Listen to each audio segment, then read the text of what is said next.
film fanatics, I'm Maud Garrett and welcome to another episode of RT Essentials. This week is dedicated to those who like some screams with their holiday cheer, those who want some black and orange with their red and green, and aren't quite ready to trade out the spooky cobwebs for the sparkly garlands. Maybe there's just something about the incessantly joyous music that makes you want to hide out in a snow-covered cabin. They start playing in September, I swear. Whatever it may be, this list of Christmas horror movies is for you. Black Christmas. Now just put the phone back on the hook, walk to the front door, and leave the house. What's wrong? Please, Miss Bradford, please just do as I tell you. Okay. I'll get Phil involved. No, don't do that, Jess. Jess, the caller is in the house. The calls are coming from the house. Jess! Jess, get up!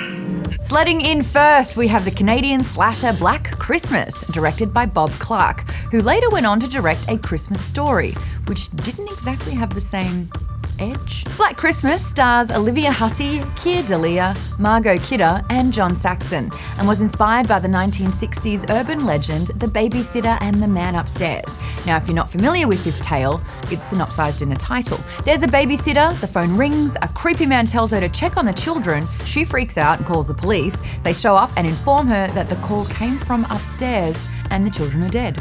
In Black Christmas, a group of sorority sisters start receiving anonymous, lewd phone calls during the holiday season. The calls escalate to threats, and then one of the sisters goes missing. There's also news that a local adolescent girl has been murdered, and a serial killer is on the loose. Me, Billy. It's all right, Agnes. It's all right. Shh, pretty Agnes. Agnes, don't you tell what we did, Agnes. Agnes. Turns out the mysterious killer is much closer than the girls may have thought, and, well, you do the maths. The film received mixed reviews upon its release, but in time earned retroactive praise, gaining a cult following and ranking on many notable lists of best horror movies of all time. Black Christmas is also cited as a pioneer in the slasher subgenre, and the influence on iconic films like John Carpenter's Halloween is undeniable. In fact, before Halloween was released, Clark and Carpenter worked on a project together, and Carpenter expressed his own interest in seeing a sequel for Black Christmas. Clark had no intention of making another horror, but did present his hypothetical plot idea to Carpenter. The killer from Black Christmas is caught. He escapes from a mental institution and then returns to the same house for more knifing delight. Clark even entitled the working idea Halloween. Black Christmas was novelised by author Lee Hayes in 1976 and has been remade twice, once in 2006 and again in 2019. It is essential twisted holiday entertainment. That is, of course, if you're dreaming of a Black Christmas. Krampus.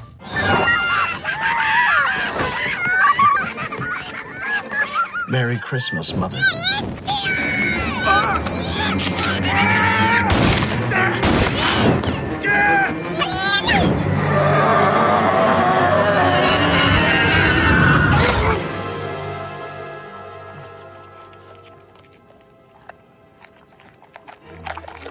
We've all experienced some family dysfunction brought on by the holidays. In Krampus, a young boy named Max is so disillusioned by his own family's bickering that he completely turns his back on Christmas. Hey, at least they didn't make Max sleep in an attic and then screw off to Paris without him. Hashtag, you filthy animals. Max's loss of the festive spirit unleashes Krampus, a horned demonic beast that seeks to punish non-believers. As Krampus lays siege to the entire neighbourhood, Max and his family must learn to cooperate or else meet their frightful demise. Would you rather face Krampus or Pesci? Food for thought. Yeah, Dorothy, finish it. With pleasure.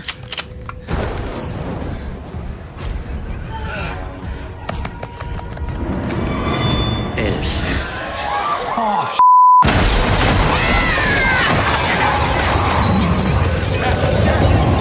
Trick or Treat director Michael Dougherty conceptualized Krampus in 2011, and after several iterations of the script, began principal photography in 2015. The film received mixed to positive reviews, many noting Colette and Scott's performances and applauding Dougherty's ability to blend holiday humor with horror.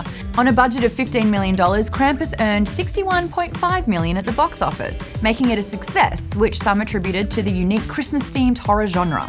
There's a thematic lesson here in loving your family no matter what, but it kind of gets lost in the whole horned demon from hell terrorizing children during Christmas thing.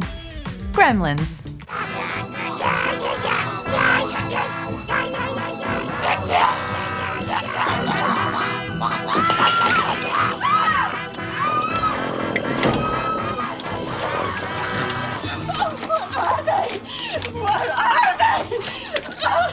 This next film needs little introduction. Chances are you've heard of a gremlin, maybe even dressed up as one at Halloween. At the very least, you know Gizmo, who looks a lot like Baby Yoda who forgot to shave. Goonies and Harry Potter legend Chris Columbus crafted the script for Gremlins after hearing what sounded like a platoon of mice skittering around in the darkness of his loft. The story was written as a spec, but caught the attention of Spielberg, who became the executive producer, and exclaimed, "It's one of the most original things I've come across in many years, which is why I bought it." That is quite the stamp of approval for a budding writer.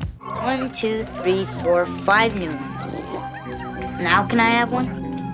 Oh, I don't know, Pete. Hey, look, that one's got a cute little stripe on its head.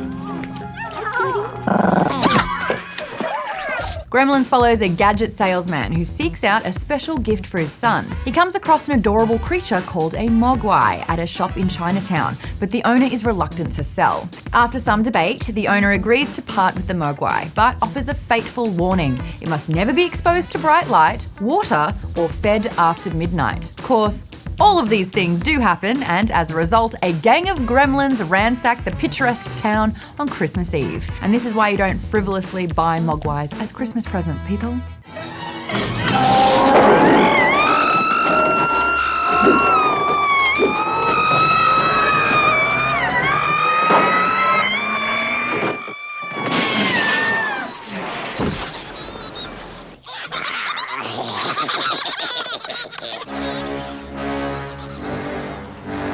It's hard to measure the true impact of Gremlins, seeing as it transcends cult status and fires on all cylinders of the industry. Critics lauded director Joe Dante's mingling of comedy and horror, which contrasted against the idealistic Christmas setting. The film was also a box office smash, earning $212.9 million against a budget of $11 million. Additionally, it spawned a sequel and a third film, which is currently in active development, not to mention the large-scale merchandising campaign that mass-produced Gremlin action figures and dolls, as well as Topps printed trading cards and a video game. With a certified fresh score of 85% on the tomato meter, make Gremlins the final of your Christmas horror movie tree. Rare Exports, A Christmas Tale. Shh. Put down your weapons and smile as nice as you can. And move slowly and do exactly as I say. Mitä se sanoo? Pitää olla hiljaa. This is not Santa. What? It's one of Santa's little helpers.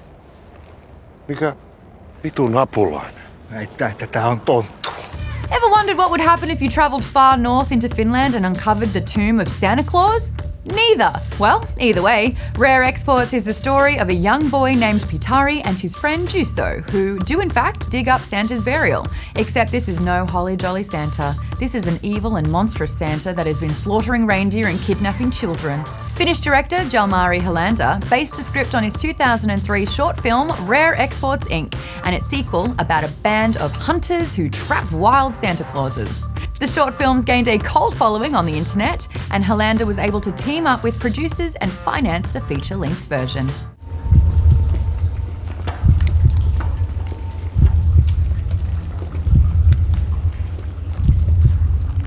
Tontulta on tehnyt sille pesän.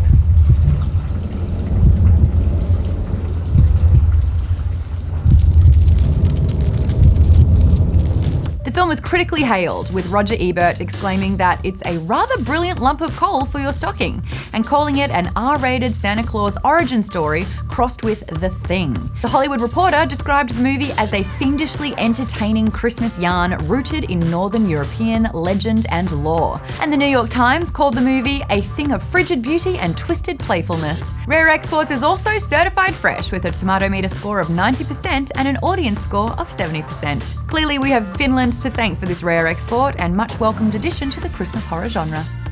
Santa's Sleigh.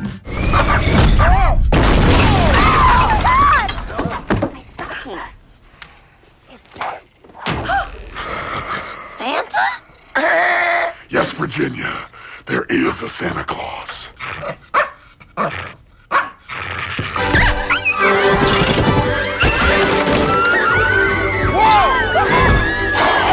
Professional wrestler Bill Goldberg stars in Santa's Sleigh, a Christmas slasher comedy written and directed by David Steinman. Kudos on the wordplay. She loves a pun. Crusading across the globe on a sleigh driven by Hell Deer, Santa, played by Goldberg, tortures, terrorizes, and slaughters everyone in his path, often incorporating holiday themes into his acts of violence, such as using the star atop a Christmas tree as a ninja star, and even going as far as murdering someone with their own menorah, which I think has to just be offensive, right? You picked the wrong deli, fatso. Here's some stocking stuff, you that pizza!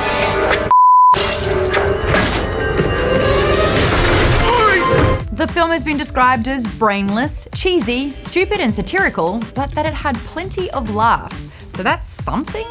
Unless it's those ironic laughs, you know, in the room kind of way. With an audience score of 43%, this one doesn't quite top the list. But hey, if nothing else, watch it to see Goldberg acting as a deranged Santa. Better watch out.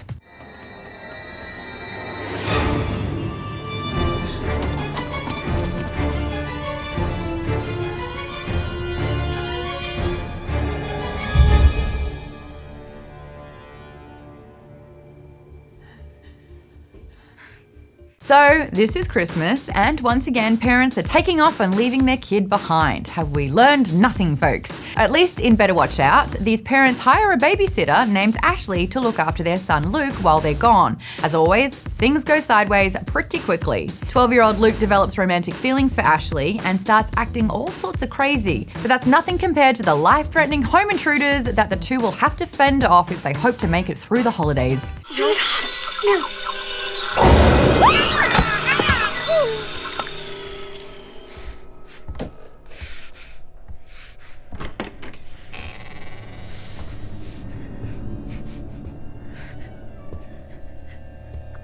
Better Watch Out is a mostly Australian production, shot in Sydney, and starring natives Olivia de Jong, Levi Miller, and Ed Oxenbould.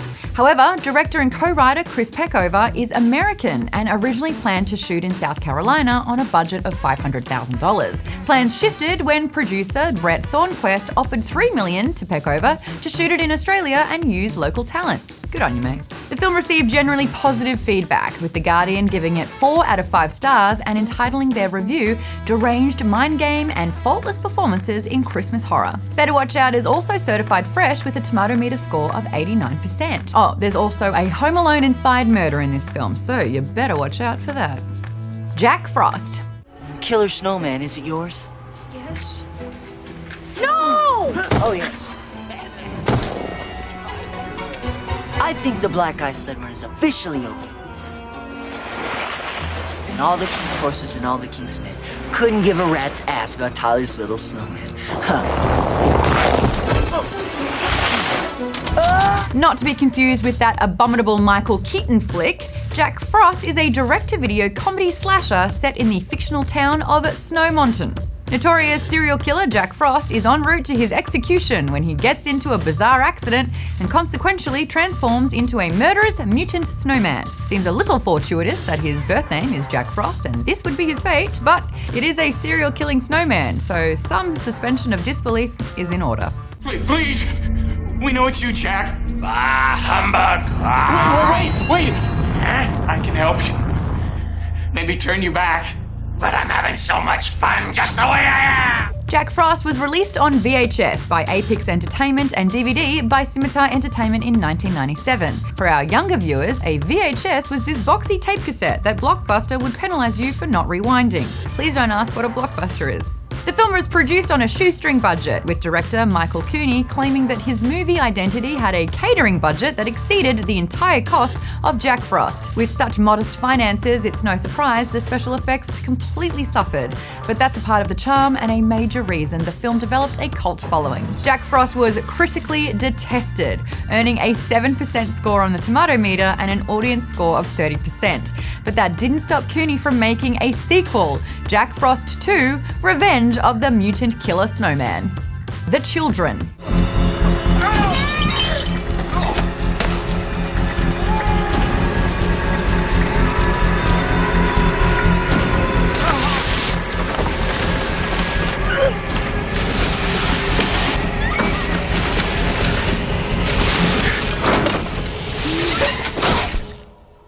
Up next is the British horror thriller The Children, directed by Tom Shankland and starring Ava Berthistle and Hannah Toynton. The plot is based on a story by Paul Andrew Williams and takes place at an upscale English estate in late December, where two families gather for a weekend of winter fun and bonding. All of this goes south when the children contract a strange disease that turns them into savage, psychotic killers. Not exactly what they had in mind for a relaxing Christmas vacation.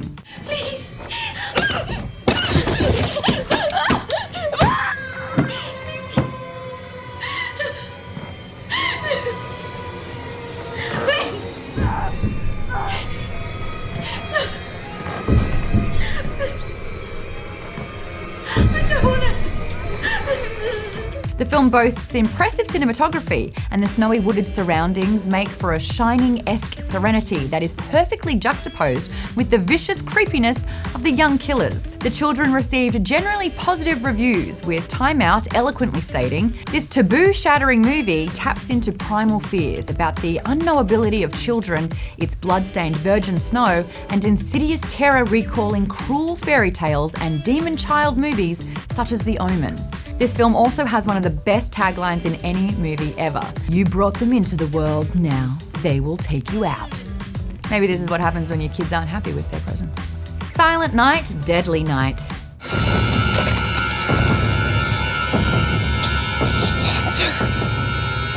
Thank God!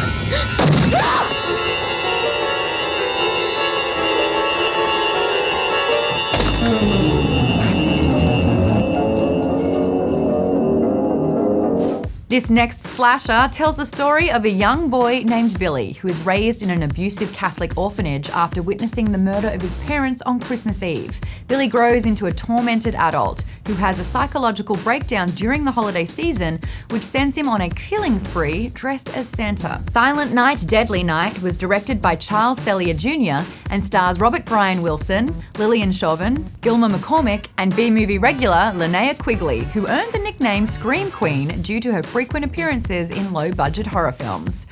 You've been good all year?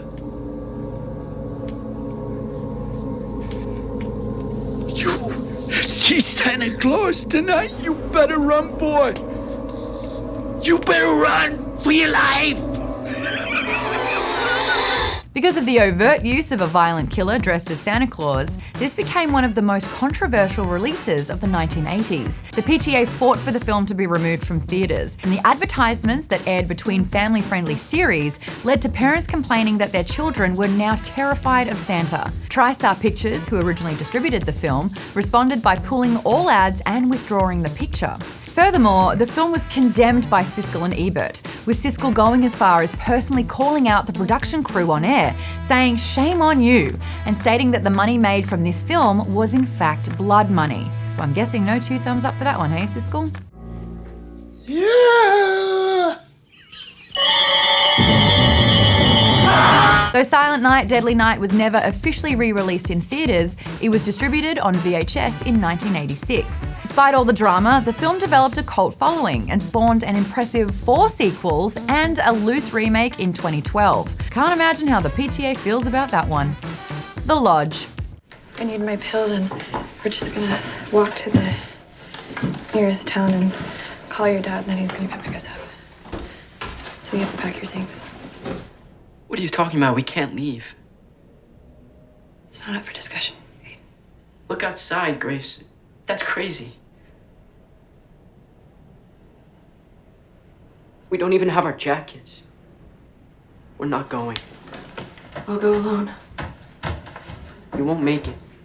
Last and certainly not least, we have The Lodge, directed and written by filmmaking duo Veronica Franz and Severin Fiala. This horror thriller stars Riley Keough, Jaden Martell, Leah McHugh, Alicia Silverstone, and Richard Armitage. We follow a young family to a secluded, and I mean secluded, winter cabin for a little holiday retreat. The father is forced to abruptly depart for a work emergency and leaves the two children in the care of his new girlfriend Grace, who the kids haven't fully warmed up to yet. When a heavy blizzard strikes, the three find themselves trapped inside the lodge, and Grace's dark past creeps up to haunt her. What? I was right. Grace is from his book on cults. Oh my god. Radical Christian sect. Everyone committed suicide except for her. She's supposed to bring the teachings of the sect to the public. Look there. And you will find salvation. Repent. If you're into cults, which judging by the popularity of documentaries like Wild Wild Country, many people are, this is the film for you. In classic Jonestown fashion, Grace was the only survivor in a mass suicide led by her father, Aaron Marshall. The film is filmed with religious symbolism and psychological terror. Also, these kids are pretty nasty, like not in a murderous children kind of way, but more of a parent trap, Hayes the new girl kind of way. Keough delivers an exemplary performance as Grace, and critics did not fail to notice. Consequence of Sound called this a career best for the actress, and the Los Angeles Times praised Keough as the movie's strongest asset, and furthermore stated that she can seize and hold the screen with electrifying force. The Lodge premiered at Sundance in January of 2019 and had its official big screen run in February of 2020, reaching 322 theaters in the US. With a certified fresh score of 74% on the tomato meter, be sure to add this one to your holiday horror rotation. While you're at it, invite those cult-loving friends, build a gingerbread lodge, and make serial-killing snowmen. Just don't drink the eggnog. Blech. And there you have it, our top picks for Christmas horror movies. As always, we can't go over every film that fits the bill, so please don't stick your hell dear on us if we happen to leave one out. I'm Maud Garrett, and thank you for watching today's RT Essentials. Stick around because we've got some magical movie-based media coming your way. And please always remember the most important rule. The rule that you can't forget, no matter how much he begs, never feed your mogwai after midnight. Trust me.